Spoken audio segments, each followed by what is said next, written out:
Welcome back to the show, everybody. Check out these headlines we have for you today. NFTs Securities, Jake Chervinsky speaks on it. Coinbase, something is coming, ladies and gentlemen. New moves to stop the SEC are out. And Jack McDonald talking about crypto was just a test bed and custody. And also the BIS says they have won the battle against crypto. We got that and so much more. Somebody roll that beautiful intro.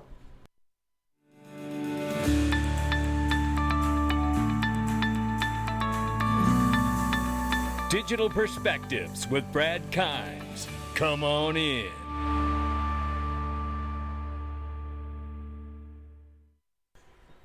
Welcome back to the show, everybody. You can follow us on TikTok, YouTube, and Twitter for exclusive content. Right now, $1.15 trillion market cap for crypto. We're up 0.4%. Bitcoin right now just over $24,000 and Ethereum 1,600 plus. Tether market cap $70.3 billion, they say. XRP is 39 cents. Ladies and gentlemen, if you haven't done it, we got breaking news coming to you about XRP Las Vegas. We are going to be making tomorrow 2 new additions, and they are massive for the XRP Las Vegas Convention 2023. Don't forget, if you don't already know, you can get a ticket for Friday, you can get a ticket for Saturday, and you can also get a chance to book your room at a discount while it lasts. And then we can see that Jeremy Hogan will be there in virtual presence, and John Deaton and Eleanor Terrett, and so many other incredible panelists, ladies and gentlemen, and more to come. Don't forget Link To's Joe Endoso. We got Nick Burafedo, Quincy Jones, and the sponsors are really mounting up. This is going to be an incredible opportunity for you to get together with everybody you've made friends with online and talk about XRP, meet and rub elbows with some of the most important people in this space. Don't miss your chance to get a ticket. Act now. There is a link underneath the video. Right here, Jake Chervinsky from the Blockchain Association says here, first of all, the block itself had put out an article or a tweet that suggested Dapper Labs NBA Top Shots Moment NFTs are securities as a federal judge rules. Jake Chervinsky from the Blockchain Association comes in and says this is false. The judge didn't decide anything. He allowed the case to proceed past a motion to dismiss because the securities claims were at least plausible, an extremely low bar, and not a final ruling at all. So let that clear the air. But, to be clear, it is something that we need to have defined, just like crypto itself and the ruling in the XRP and Ripple versus SEC case. NFTs, I believe, are going to play a major role in tokenizing the economy in so many different ways. Coinbase dropped this right here. They said today, something's coming today. Now, I have to wonder what it is, because they also said that they are willing to put up a fight, and they have determined that they may determine not to remove a particular crypto asset from Coinbase spot market, even if the SEC or another regulator alleges the crypto asset is a security. So let the fight begin. Now, what it comes to with this announcement, I'm not quite sure. But I say, you know what? Why not relist XRP? You know what else? Why not release Flare and Songbird to everybody who should be getting it? And I'm one of those people too. We'll see what happens. Let's take a look at this very quickly, because the fight continues right here. This now from the Chamber of Digital Commerce from Eleanor Terrett here says they have filed an amicus brief in the SEC versus WAHI. This is more moves to stop the SEC and the regulation by enforcement here. And I tell you, I'm not going to spend a ton of time on this, but God bless everybody who's putting up the fight here. Winston Strawn is highlighted in this as filing an amicus brief. Shout out to Thania Charmaine from Winston Strawn, who I believe submitted the brief. And this is also Winston Strawn that submitted amicus brief filing in the SEC versus Ripple. We're going to reach out to her and see if we can't have a conversation with her. The fight continues, ladies and gentlemen. Mark Phillips makes this comment, and I think it's so spot on, and it's going to lead us to the conversation for the rest of this video. If the SEC changed the rules so only qualified custodians can hold crypto for others, then it sets up a new gatekeeping system where the only custody solution is regulated banks. And Mark Phillips is an OG in this space, and he is absolutely spot on. And you know what else? Take a listen here. Shout out to Tony from Thinking Crypto, sits down with none other than CEO Jack McDonald from Polysign and Standard Custody, and listen to what he says here. It is powerful. The note of tokenization, we're seeing a lot of folks now talking about tokenization. BlackRock CEO Larry Fink and many bank CEOs as well. It's surprising. It's almost like something happened and it's a change in the air, and everybody's talking about tokenization of asset securities and whatever it may be on the blockchain, which is exciting. But it seems like the industry, to your point, the adoption of blockchain, the use cases are being discussed now.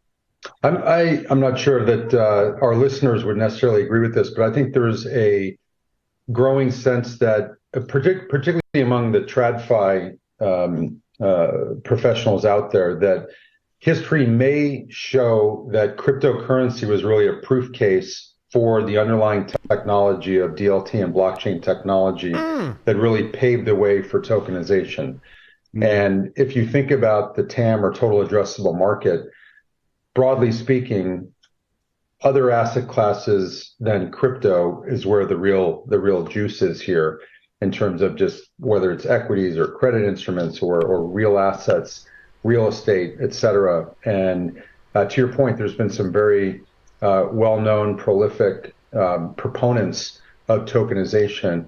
And I can tell you, we could knock on the door to the 10 largest asset managers in the planet, or the 10 largest, global custodial banks, and all of them, I'm confident 100% would want to have a conversation around tokenization and to get our view of what changes will take place. I was with one of the largest asset managers in the industry 2 hours ago, and they said, what's your 3 to 5 year view? What's your 10-year view? We've got a whole team of people here trying to understand what impact that's going to have on our business, both from a distribution standpoint, how we create these products, how we distribute them, and then what the downstream impact is to our business from just a middle and back office perspective. And we didn't talk about cryptocurrency for an hour, and it was all about this tokenization.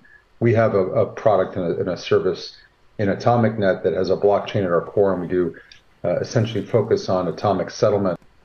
I tell you, that is a remarkable clip there. Shout out to Tony for a great interview. Roberto says it here as a nice reminder. Once you have atomic settlement between two central banks, it's game over. That was Bob Way. Absolutely. Well said. Nice reminder from Roberto on that one. And Augustine Carstens has planted a flag and says crypto has lost the battle against fiat currency. Oh, there's so much more, and we're going to jump into that in the next video. But Augustine Carson said that the crypto has lost the battle. You can't make a statement like that without knowing who won. And let me help. He believes it's the central banks and the CBDCs, and you don't plant a flag like that unless you're prepared to accept a win. And that is the truth. And we're going to get into more of that in just a moment on the next video this afternoon. But I want to take you now to what Jack McDonald had said about calling and reaching out to the 10 largest custody banks and investment banks, I believe is how he said it here. If I could just refresh here, 10 largest asset managers on the planet. And he's confident 100% we want to have a conversation about tokenization. Well, if you're going to have a conversation about tokenization, because to the point that Jack's making is that crypto, I believe, was a test bed, a psyop even. And you know what? It has shown the regular markets, the traditional markets, how it can be beneficial to them. And that's where I believe the tide is turning. And that tide turns based on central bank digital currencies, based on regulations forcing a legitimate market to be made inside of a regulatory framework. And that is going to involve the banks and central bank digital currencies. And if you pull back one step further than that, it means that we're moving to a new financial system now, doesn't it? And it all starts with custody, just like Jack McDonald was talking about. But here I'm going to play a clip as a reminder from Pete Malmgren, who was on the Bush administration back in the day, and her father worked for the Nixon administration when the gold standard was dropped. Now, I want you to listen to what she says here. Let's just start with you. If we are looking at a new world order that is, as Pippa describes it, decentralized, what does that mean? World orders are that a group of countries across the world agree to a set of rules, and they agree to play by them. What underpins a world order is always the financial system. We are on the brink of a dramatic change where we are about to, and I'll say this boldly, we're about to abandon the traditional system of money and accounting and introduce a new one. Everyone's been predicting the demise of the dollar for a long time. And the new one, the new accounting, is what we call blockchain. It means digital.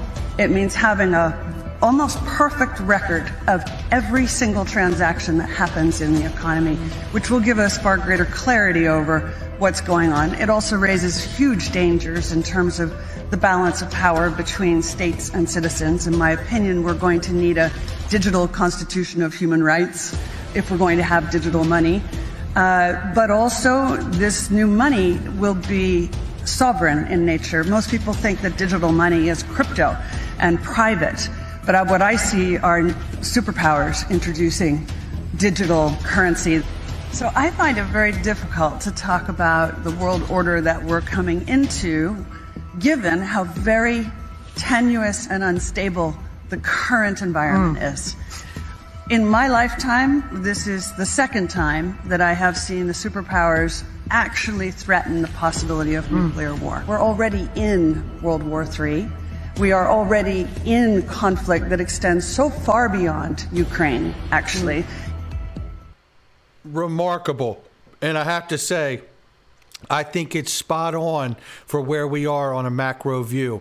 And if we're going to be moving to a world of central bank digital currencies, which we are, then I believe we're going to need to really make sure that we have anti-surveillance state act in place to halt any chances of the Federal Reserve or the government itself to be able to get into your privacy and your business when it comes to how you spend your money, digital or otherwise.